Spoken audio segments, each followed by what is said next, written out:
नमस्कार। बहुत स्वागत है आप सभी का आज की इस वीडियो में। आज की ये वीडियो खास तौर पर योग दिवस के ऊपर बनाई गई है क्योंकि आज ही है इंटरनेशनल योगा डे 21 जून 2020। इंटरनेशनल योगा डे यानी अंतर्राष्ट्रीय योग दिवस। तो आज हम बात करेंगे योगा से जुड़ी कुछ महत्वपूर्ण बातों के बारे में और साथ ही ये जानने की कोशिश करेंगे कि योग से हम किस तरीके से अपने जीवन में एक बड़ा परिवर्तन ला सकते हैं, किस तरीके से हम योगा करके कोरोना को भी हरा सकते हैं। जी हाँ, सही सुना आपने, कोरोना को भी हम हरा सकते हैं। तो आइए ज़्यादा बातें ना करते हुए आगे बढ़ते हैं और योगा के बारे में कुछ महत्वपूर्ण बातें जानते हैं। सबसे पहले तो योग क्या है? योग ध्यान है, त्याग है, तपस्या है। योगा जीवन का बहुत बड़ा भाग है और योगा सिर्फ आसन नहीं बल्कि योगा की तो 8 शाखाएँ हैं। योग सिर्फ आसन नहीं बल्कि इसकी 8 शाखाएँ हैं।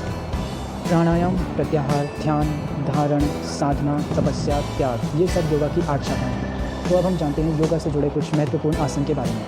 सबसे पहले सबसे बड़ा योगा का जो आसन है वो है ध्यान। अब ध्यान आखिर करते कैसे हैं देखिए। आप सबसे पहले अपने पैरों को इस तरीके से फोल्ड करके बैठ जाइए और आपके दोनों हाथ यूँ सीधे होने चाहिए और कमर सीधी, और अपने मन को शांत करके अपने अंदर से ओम का साउंड निकालिए। जी हाँ, ओम को प्रोनाउंस कीजिए। कैसे, आइए देखते हैं। अपनी आंखें बंद करके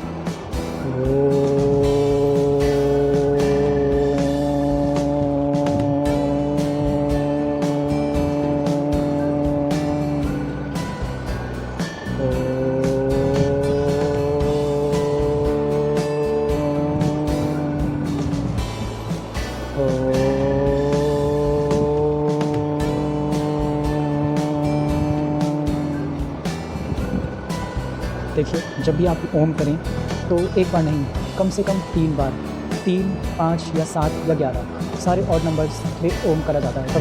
कभी आपने ऐसा नहीं सुना होगा कि 2 बार, 4 बार, 6 बार, हमेशा 3 बार, 5 बार, 7 बार, 11 बार, 101 बार।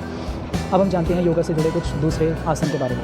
अभी हमने करा था ओम यानी ध्यान, अब हम करेंगे कपालभाति। अब कपालभाति करते कैसे हैं? ये योगा का सबसे महत्वपूर्ण आसन है।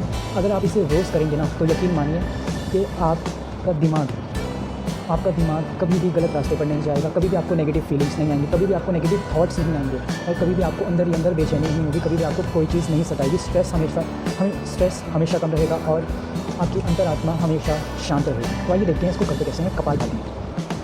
कपालभाति के लिए भी सबसे पहले ध्यान में बैठिए, लेकिन इसमें ओम नहीं करना है बल्कि इसमें आपको अपनी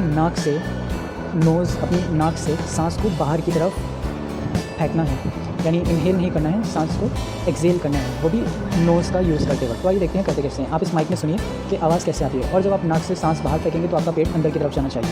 देखिए कुछ इस तरीके से।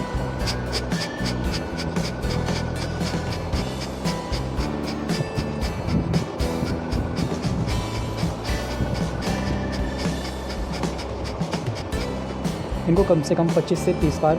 अगर आप ज़्यादा उम्र के हैं, अगर आप 50 से ऊपर के हैं तो आप करिए इसको सिर्फ 20 से 30 बार।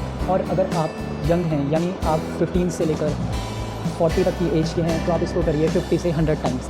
रोज़ सुबह 50 से 100 टाइम्स अगर आप इसको करेंगे तो यकीन मानिए आपके अंदर कभी भी नेगेटिव फीलिंग्स नहीं आएंगी, कभी भी नेगेटिव थॉट्स नहीं आएंगे और आप बहुत ही अपने आप को एक्टिव फील करेंगे। अभी हमने करा कपालभाति, अब हम करेंगे अनुलोम विलोम। अब अनुलोम विलोम करते कैसे हैं आइए वो देख लेते हैं। अनुलोम विलोम के लिए अपने हाथ को ऐसे, अपने हाथ का एक पंच शेप बनाइए, यानी मुट्ठी बनाइए अपने हाथ की और अपने अंगूठे को इस तरीके से खोलिए और अपनी लास्ट यानी ये लिटिल फिंगर को भी खोलिए।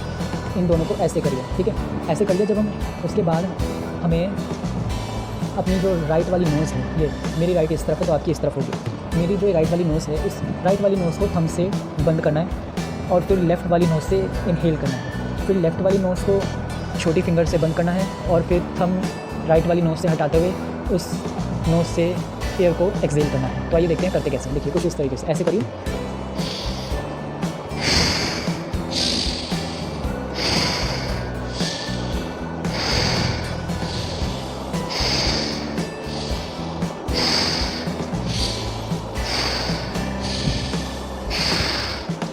इसको कहते हैं अनुलोम विलोम। अनुलोम यानी इनहेल और विलोम यानी एक्सेल। ये योगा का बहुत ही महत्वपूर्ण आसन और स्टेप है। अगर आप इसको भी रोज़ करेंगे तो आपके अंदर से सारे टॉक्सिक्स बाहर निकलेंगे और आप फ्रेश फील करेंगे बहुत ज़्यादा। तो अभी हमने करा ध्यान, कपालभाति और हमने करा अनुलोम विलोम। ये 3 मुख्य आसन के बारे में मैंने आपको बताया और नेक्स्ट आसन के बारे में अभी आइए जानते हैं अगला आसन क्या है। तो आइए अब करते हैं सूर्य नमस्कार।